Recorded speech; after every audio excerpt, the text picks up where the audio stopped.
folklore of Suantraí Íosa, where we're looking at the readings for tomorrow, Monday, the 11th of April, Monday of Holy Week. And the images behind us remind us that we are a world in crisis as we enter into Holy Week. So the emphasis that is in Holy Week of listening to the Eternal Father and listening to one another is very important. But can I ask you to be careful about listening too much to the media? They exist by creating anxiety. So be careful about listening. Certainly listen to the news, but don't overindulge in it. You'll lose your peace. Isaiah 42 tomorrow, the first line, is true of the Lord Jesus, but it's also true of you and me. And I want you to hear it. Here is my servant whom I uphold, my chosen one in whom my soul delights. Through the sacrament of baptism, you have become God's beloved child. And the Father God, his soul delights in you. And when the Father looks at you, he's filled with joy. And as he appointed the Lord Jesus, he has also appointed us as a covenant of the people and a light of the nations. And the more we listen to the Lord God and dedicate ourselves to the Lord God, the more we become that light to open the eyes of the blind, to free captives from prison, and from those who live in the darkness, from the dungeon, depression, anxiety, and fear. The people who suffer in this way need to know the joy of the companionship of people who are filled with faith, hope, and love. It is the perfect faith, hope, and love is the perfect antidote to depression.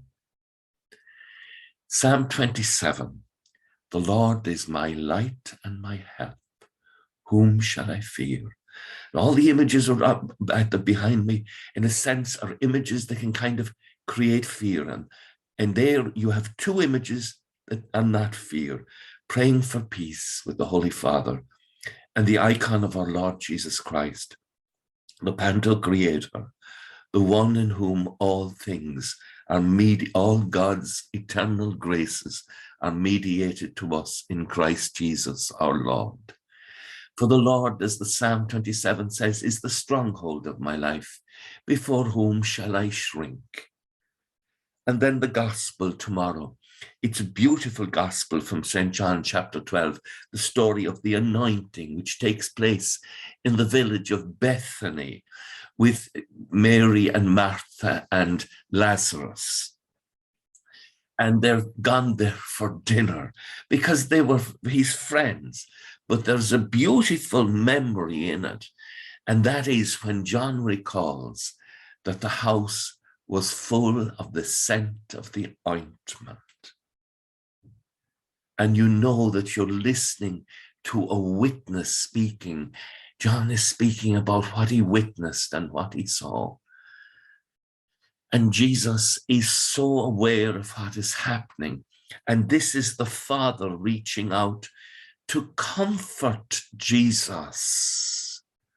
The Lord is the stronghold of my life, the psalm says. And so the Father reaches out to him, conscious of the burden he's carrying as he enters into Holy Week.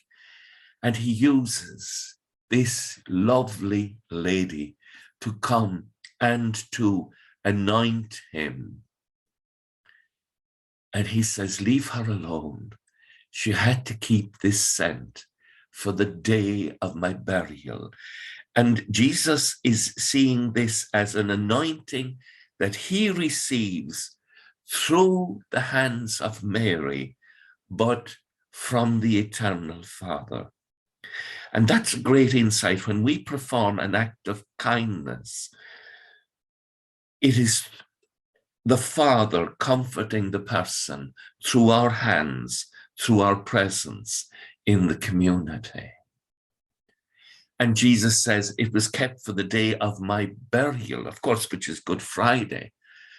But he's accepting the anointing of the Father that will enable him to carry out the Father's will in the world, because he knows, and this reinforces that the Father, God, loves him.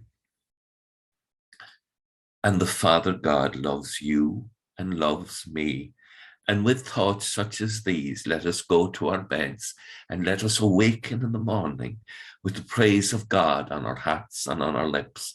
Agus gamana dia elakok tuk shiv ahar mak agus spirit nave. Amen. Slán go fóill. Bye for now.